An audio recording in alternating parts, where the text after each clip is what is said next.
It's a good job I said it at the start, hey? Yeah. Nice to Are you meet you. okay? Yes, very well. Lovely to meet you to the phone. Are you okay, yeah? I'm very well, thank you. Yeah, just been Good. anticipating your phone call.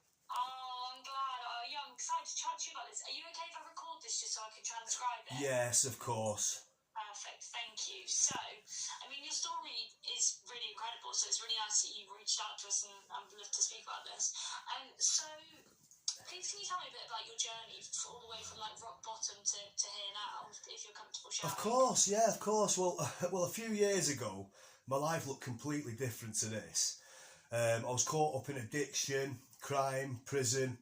Since most of my life, since the age of 17, really. I made a hell of a lot of mistakes that I had to take responsibility for. And there came a point in my life, it was 6 years ago now, when I realised I had two choices. I could keep allowing my past to control my future, or I could change direction and start rebuilding my life properly. So I chose to rebuild. And That's amazing. yeah, so I went back to education, which wasn't my forte really. I mean, I left school early, and for the last 2 years of school, it wasn't too great. You know, a lot of messing about. So, like I say, I've gone back into education now, and I'm studying global business entrepreneurship at university, at Hardwick. And at the Nice. same time, I'm trying to build my own British clothing brand called Hard Grace. Mm-hmm. And the name comes from my own journey. So the hard represents the struggle, discipline, and resilience it took to change. And the grace represents redemption, forgiveness, and being given another chance. So I funded everything myself so far. I've registered a trademark, I've developed the branding and the website, I've designed a collection and produced a whole detailed technical pack, which is all self-taught, myself in prison. Working with a manufacturer in Turkey now. I've sourced my premium materials, I've developed custom hardware for the garments. And so it's not just an idea anymore, this was a vision that came to me on my prison bed 5 years ago. Wow. Yeah, it's amazing. So so my manufacturer is in place. I've got samples being developed, and I've taken the business as far as I can on my own money now. And so the next step is funding. So it's basically from a first limited production run, which is why I've launched the crowdfunder. And since launching it, I've been out around Stockport speaking to shop owners, handing out flyers, contacting businesses, making videos and telling my story to anyone who will listen really.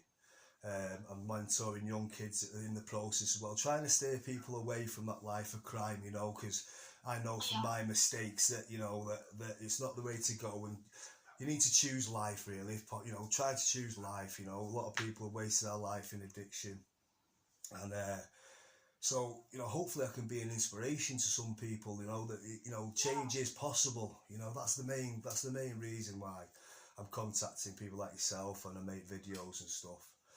Yeah, So definitely. Because I think it's so easy. Not that I've been in your position yourself, but it's so easy people to like put themselves in a box, I guess, and be. But the fact that you've broke free from that is like so inspiring and incredible. And like the fact that you said that lying on your prison bed 5 years ago, this came to you as a vision. That's like it's really quite. It's just remarkable, really, isn't it? So yeah.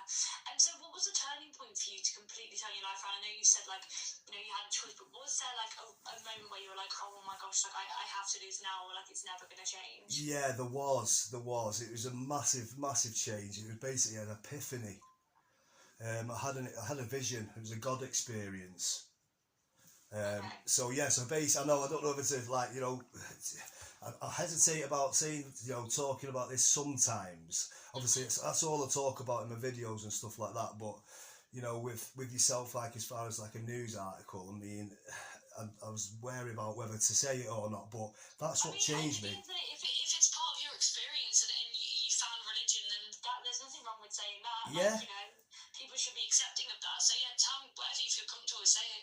wonderful. Right. Well, basically, you know, like I say, I've been going in and out of prison since the age of 17. I didn't really know anything different. Until on my last experience, I actually had an accident where I actually died. Oh wow. Yeah, I fell off a top bunk of a bed inside and I fell onto the hard floor, and I smacked my head off the floor so hard it actually stopped my heart. Oh my gosh. I was out for 25 minutes, so really I should be brain dead, really. You know, I shouldn't have come out of that thingy, but I came out of it, like I say, I went to hell in my experience. And I suffered looking at all the things, all my wrongs of the past, and it was horrific, you know. It was like, you know, there's no going back, it was too late. Looking at all kinds of stuff like my mum worrying and, you know, family members worrying and the embarrassment and the shame and stuff like that. But when I actually felt sorry for everything that I'd done in that experience, it's like God came and pulled me out of there and showed me a little taste of heaven, where I realised that it's all about love. Love thy neighbour, we're all connected and all that kind of stuff. And basically I came out a totally different person. My beard went white overnight. Wow. Like literally, I woke up the next day and my beard was white overnight. It was crazy. But I knew new things, you know, like all of a sudden I could put, all of a sudden this new stuff, you know, like I must have been, my brain must have been a sponge throughout my life. Like I say, education wasn't my forte, but I just came out a totally different person, where I looked at life a totally different way. You know, I had compassion. I had compassion for once, but then I wanted to make a bigger change than just me. I wanted other people to have a bit of it too. You know, that it is possible. So yeah, that was it. So it was a massive God experience where He showed me heaven afterwards. I felt loved and stuff like that, and I knew I had to make a change. You know. That's amazing. Like, I mean, it's crazy how these things work, isn't it? It's like that accident was meant to happen for you to turn your life around. Because who knows what would happen if you didn't have that accident? I think I'd have got back out, and would have probably been straight back into what I was doing before. Yeah. Is it because, and like, I won't really necessarily include, but just for like intrigue, like for myself, like, do you think that you were in and out because you felt like that was the only thing you knew, like, and you didn't know how to, like, what else was it? Almost you saw that as your purpose. I didn't see any other way out. I really did feel like that was me, and that was who I was. Yeah. You know, all my friends and everything that I've been around all my life were all similar. You know, but I seem to take it a bit further than everybody else. That addictive personality. I felt like I always needed more. I was always looking for that hole to fill. Okay. And I couldn't fill it. I couldn't fill it with money. I couldn't fill it with, you know, clothes. I couldn't fill it with the drugs. Until finally, you know, I had this God experience and found purpose. Basically, which is to get involved with business, studying at universities, studying business, so I can back that up with what I want to do. What university did you say you're at? Sorry, was it Ardwick? Yeah, so it's Oxford Brookes. Oh wow, okay. Yeah, the Global Banking School. At Universal Square there. So it's my second year now. Oh wow, are you enjoying it? I love it. Yeah, absolutely so love it. It's great. That's amazing. So can you tell me a bit more about Hard Grace and why the brand, I know you did briefly mention it, but can you tell me a little bit more about the brand slogan, armour, not fashion? Yeah, of course, yeah. So like I look at it like a spiritual armour. Like that's the way I look at it. So I wanted it to be faith-based as being part of me. I wanted it to stand for something. I've always liked clothes. I learned how to draw and stuff like that with the time that I had in prison. And I learned how to put tech packs together, to actually design them. So, like I say, the hards represents the hard part of my life, the discipline and the redemption and stuff like that, and the grace is the redemption. So I want Hard Grace to become like a successful British brand to eventually create opportunities, represent Stockport positively, and eventually give something back to the community that need help, you know. But that's amazing. So the brand, it's premium. It's a premium tactical range. Like I say, each name has got each item's got a meaning. So like my first drop that I'm going to do is called the Watchman. All biblical names from the Bible and stuff. All custom hardware. So the zips are antique brass crucifixes. Yeah, and the buttons all say Hard Grace on it as well.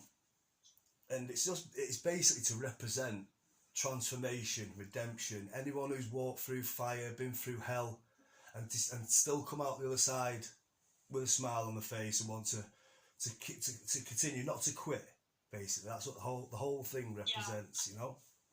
The strength that you have, the resilience. That's amazing. If you don't mind me asking, how old are you, Nick? I'm 45. 45. Do you mind me mentioning that? Not at all. Not at all. I think that's like a nice, because it's like you're never too, not saying 45 is old by the way, because it's not, but what I'm saying is like you don't have to be a teenager to turn your life around. Do you know what I mean? That's my point. Like, I was just going to say, I do definitely mention the 45 because it is never too late to change, you know. Exactly. That's the whole point. I want other people to think, you know what, you know, I've been doing this life and I've seen no way out, but you know, this fella's done it. This man, he's managed to do it, and this is how I managed with an ADHD sort of mind as well. Entrepreneurship was the perfect thing for me because I can focus on 10 things at once. You know what I mean? So it's a perfect fit for you then. Basically. So if you could go back to yourself when you were in the midst of everything, and you could give yourself one piece of advice, and this would apply to anyone else that's going through the same sort of thing, but if you base it on, you know, going back to yourself, what is the one piece of advice you would give yourself when you were like, you know, in that loop of going in and out of prison? I would listen to your loved ones. You know, if I could go back, I'd take the advice of my loved ones that could see me changing, but I couldn't see it. And, you know, loved ones were trying to tell me, and I was in denial, you know. Take the advice of people. If they see you changing, you know, especially people who love you, they've got no motive other than for your wellness. So I would have listened to the people that love me.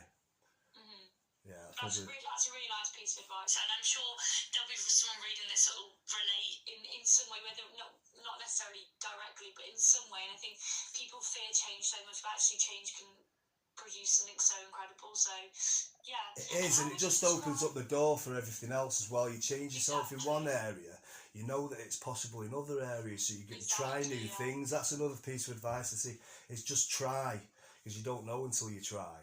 Exactly, it's very powerful. So just a final question, how would you describe the community in Manchester that's sort of like, you know, welcomed your brand and your quote, like how would you describe that, like welcoming someone that's stepping into something brand new after like a life of like hardship, you know, how would you describe that? Very, very supportive, you know. I've been amazed actually, I was very surprised, and it's been uplifting.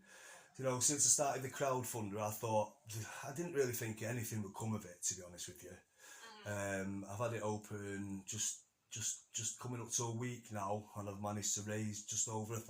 Wow, that's amazing. It is absolutely amazing, you know, like, you know, strangers as well that are leaving money anonymously as well, so they're not even asking for any credit for it, you know what I mean? Really heartwarming gestures that I've been receiving, you know, a lot of local churches and stuff like that. So honestly, I can't thank people enough, and I've been absolutely amazed by the way people are taking it. People do want to see someone do better, you know. Most of the time, most people actually want to see you change and do better for yourself. So that's what I've found anyway.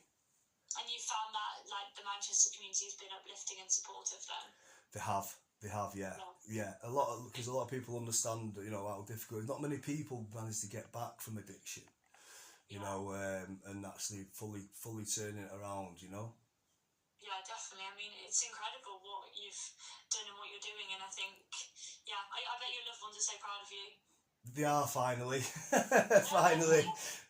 My mum's got a smile on her face, which is it's, you know. That's all that matters. Yeah. Definitely. Yeah. It was a pleasure talking to you about this. Is there anything else you think I should include? Then let me know now. No, I think that's pretty much got it. Let me see. I had a couple of notes just in case. Good to be prepared. Yeah. The wider reason is beyond all that, is eventually, you know, to, like I said about creating jobs, helping other people that think that things are hopeless. But I'd like to really give back to community. If I become successful in this, you know, a lot of my work is going to be going back into helping anyone who needs help, but especially people like me that are coming out of prison, because there really isn't any direction or help, you know, with anything really. So long term, I'd like to set up a little hub where that's amazing. like a charity that can help people that come out of prison and Yeah. sort of direct them and maybe suggest things like universities, same things that I've done, you know. Yeah, and I think that's amazing because, you know, when people have lived experiences, you know, it's so valuable for you to be able to pass that knowledge on. And I think that's just, and it's also incredible that you want to also give back, and because you know, because you've been there and you know how hard it can be. So I think that's amazing. Yeah. Yeah, and I Thank you know so how much I'm much. loving life now, and you know, I see the leaves on the trees, and enjoy the sunshine. Whereas before, you know, I'd be locked up in a house with the curtains shut. The whole Yeah. universe is the table, you know. And life is a beautiful thing, not to be wasted, you know. That's honestly, it makes me a bit emotional because it's just really sweet and really lovely that you've been able to have that transformation. And I think, yeah, you should be really proud of yourself. So Oh my thank God. you for chatting to me about that. No, thank you for taking an interest and Of course, consider yeah, I think, consider yeah. making a story about it. It's amazing. Yeah, definitely. Thank you. Yeah, I'm excited to write about it. It's what Isle of Manchester's all about, you know, community and people, and just shining the spotlight on people that are making a difference, basically, and you're doing that. So that's Amazing. basically great. Brilliant. Would you be able to send me any images via email? Yeah. Whether that's, I'd like some of you, maybe like you like back in the day. I don't know whether you want to share that, Yeah. or like you and your loved ones, and then like your business, your university, literally whatever. Yeah. If you could send them via email, you've got my email, haven't you? Yes, I have. Yeah. And any links to the crowdfund. I know you've already sent that, but if you want to send links and links to your social media, and I can link all of that. Oh wow, you'd actually do that for me. Yeah. Amazing. The article. Amazing. That's a bonus. Yeah, there you go. Yeah, that's a bonus. That is the bonus. But like I say, the main thing is hopefully someone can pick this up in the Stockport, Manchester area, and see, think, wow, flipping heck, if, like, I know him, or Yeah, even if you exactly. don't know him. It's people from school who knows and be like, wow, like, Yeah. he's really turned his life around, which is a really good thing. And like, you should honestly be so proud and carry on that trajectory. That's not the right word, but you know what I mean. Lowry, thank you for taking the time for me. Honestly, Of it means so course, much. it's really, really, really inspiring, and I think you should be really proud of yourself. Thank you. That's okay. You can send me the images, and I'll send you the article when it's all published. I certainly will. I'm quite busy this week. I've got loads of things to write up, so hopefully end of this week, if not start next week. Okay. Amazing. Thank you so much. Thank you. Speak soon. Bye. Hey. Whoa, I was nervous then, but what was it like to come on, hard grace in your face?